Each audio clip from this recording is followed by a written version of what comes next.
Shalom saudaraku, jemaat Tuhan GKI Klasis Solo dimanapun berada. Jumpa lagi dalam Bina Iman GKI Klasis Solo hari Senin tanggal 15 Juli 2024 bersama dengan Pendeta CL Sutrisno dari GKI Kabangan Solo.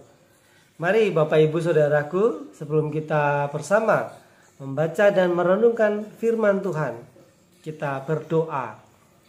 Bapa di dalam surga, kami bersyukur untuk berkat-Mu dalam kehidupan kami sepanjang hari yang kami lalui sampai saat ini.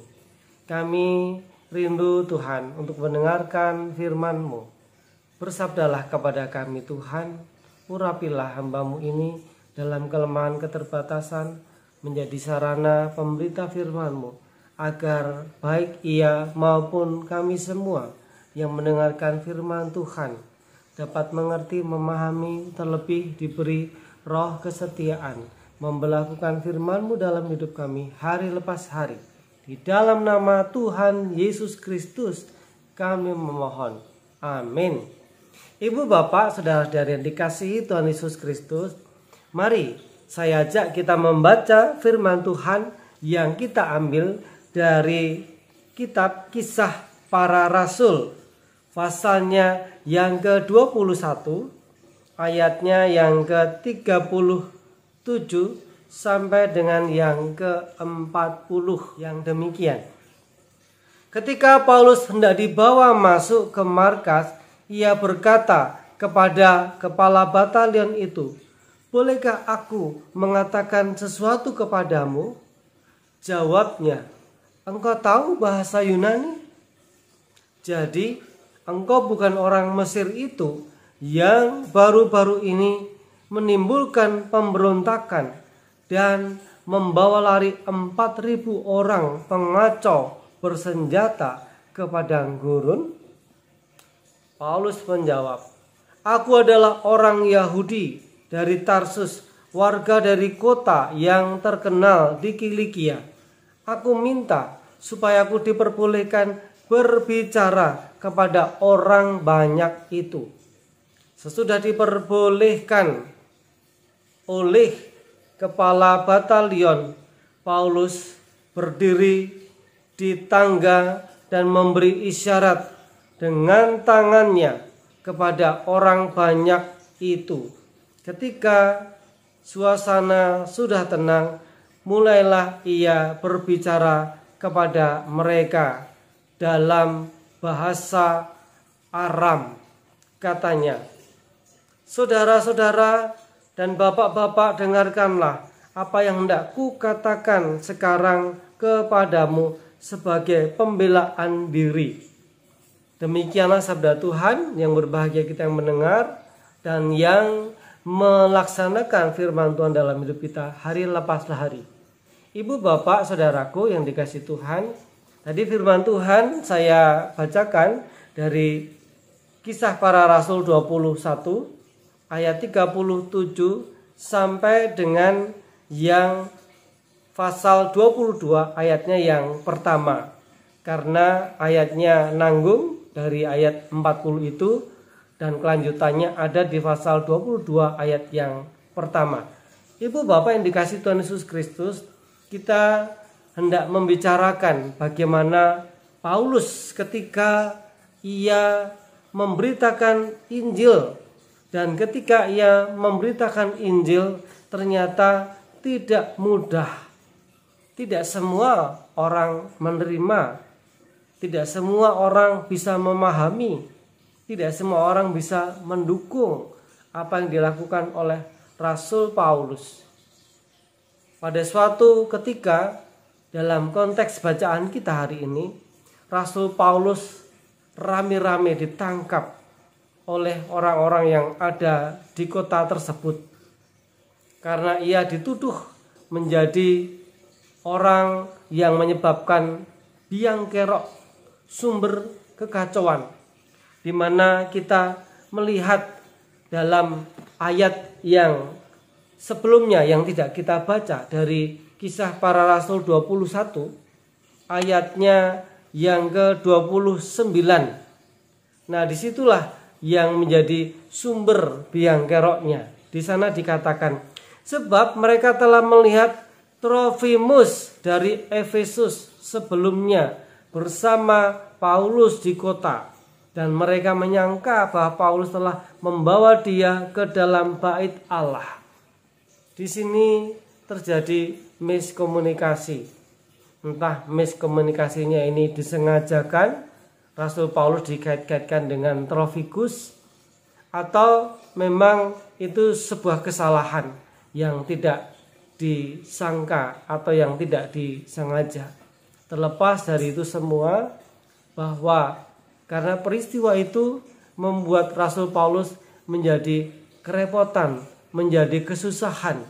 Namun Rasul Paulus tetap menghadapinya dengan tenang, dengan sukacita. Ketika ia memberitakan Injil, Rasul Paulus mengingatkan kita semua tetap semangat memberitakan Injil Yesus Kristus. Nah, bagaimana Bapak Ibu Saudaraku kita memberitakan Injil Yesus Kristus pada masa sekarang ini? Tentu beda dengan Rasul Paulus yang dilakukan pada waktu itu ribuan tahun silam dengan kehidupan kita pada saat ini. Yang bisa kita lakukan untuk terus memberitakan Injil Kristus adalah yang pertama, melalui kesaksian apa yang kita alami sendiri. Itu bisa menjadi kesaksian hidup untuk memberitakan Injil Yesus Kristus, bahwa Kristus sungguh mengasihi kita. Kristus sungguh sayang kepada kita. Dan yang kedua, melalui kehidupan nyata kita. Apa yang kita lakukan dari hari ke hari, kita mau peduli kepada orang lain, kita mau membantu orang lain, tidak hanya membantu saja orang yang kita kenal atau yang mungkin kita pandang akan bisa membawa keuntungan, kebaikan kepada kita secara materi, mungkin akan bisa membalas kebaikan kita. Namun justru kita harus menolong mereka yang tidak berdaya, mereka yang tidak mampu, supaya mereka boleh merasakan kasih Kristus. Itulah yang Tuhan mau dalam hidup kita. Jadi cinta, kasih itu membutuhkan bukti, tidak hanya sekedar omongan. Mari Ibu, Bapak, Saudaraku, kita menjadi pemberita Injil Kristus, tidak hanya melalui kata-kata kita, tidak hanya melalui kesaksian apa yang kita alami itu, tetapi juga melalui perbuatan nyata yang peduli dengan mereka orang lain. Terlepas orang lain ada yang salah paham dengan kita, atau bahkan mungkin menyalahpahami kita, tidak suka dengan apa yang kita lakukan, yang jelas kita tetap setia melaksanakan kehendak Kristus dalam hidup kita. Sekalipun dibenci, bagaimana kita bisa menyayangi orang tersebut, kita bisa memaafkan orang tersebut. Dengan demikian justru kita akan menjadi saksi hidup pemberita Injil Yesus Kristus yang nyata, karena kita telah membuktikan, telah mempraktekkan dalam hidup kita hari lepas hari.